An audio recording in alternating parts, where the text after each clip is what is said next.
It seemed the curtain was finally about to drop on Harry and Meghan's blockbuster Netflix deal. A $100 million pact signed in 2020 that promised documentaries, films, scripted shows, and even children's programming. But wait, the deal didn't actually end.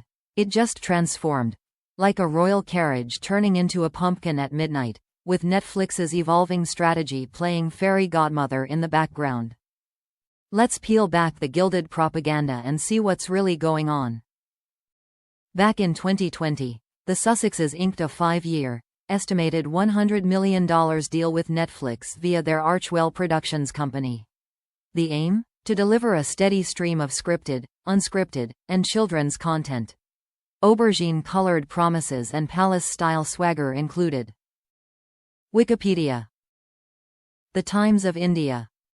Their docuseries Harry-Meghan landed with a splash, reportedly watched by over 28 million households, making it Netflix's biggest documentary debut ever at the time. Wikipedia. Cue the royal fanfare. But after that glittering debut, the content pipeline sputtered. Follow-ups like Heart of Invictus, Live to Lead, and Polo failed to replicate that success. Polo was reportedly watched by only about 500,000 people, ranking somewhere around number 3,436 on Netflix's charts. The Times of India. The Economic Times. TOIGLOBAL. Meghan's lifestyle series, With Love, Meghan, likewise failed to break the top 300 shows, landing around number 383 with 5.3 million views. India Times. India Times. Fans and critics weren't shy either. One Redditor quipped lightly, "Launching a lifestyle series in today's political and social climate feels tone-deaf and out of touch. She's no Martha or Ina. Stuff that'd have been fine on a lifestyle blog like the TIG 10 years ago isn't going to work." India Times. And another expert, or possibly a sardonic critic, put it bluntly, "Netflix got the big hit they wanted, and everything after was meh." The Times of India. The Economic Times. So while Netflix clearly didn't renew the original exclusive multi-project deal when it expired in September 2025, that doesn't mean Harry and Meghan were shown the door, completely ghosted. In fact, the deal never truly ended, it pivoted.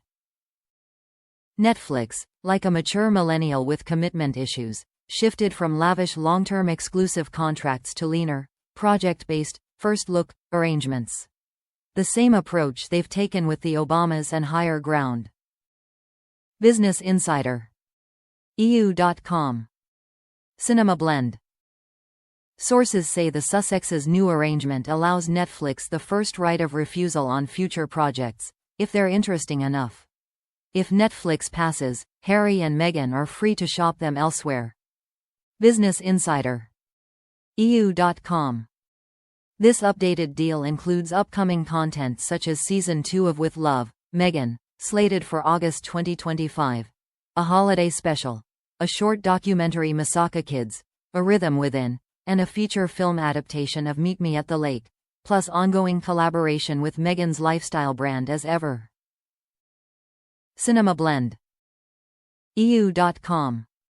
Business Insider. So where does that leave the narrative? Rumor? Redemption? A savvy pivot? Maybe all of the above. On one hand, Netflix avoided the risk of another $100 million blind bet. On the other, they kept the celeb cachet, camera-ready drama, and occasional royal breadcrumb for engagement, without locking themselves into a long-term contract. Experts claimed it was a PR win for both. Netflix maintains the high-profile connection, and the Sussexes keep a foot in the door for future deals. The Sun. Netflix execs even publicly praised their creative influence and international reach. No messy public breakups here. EU.com. Build. Business Insider.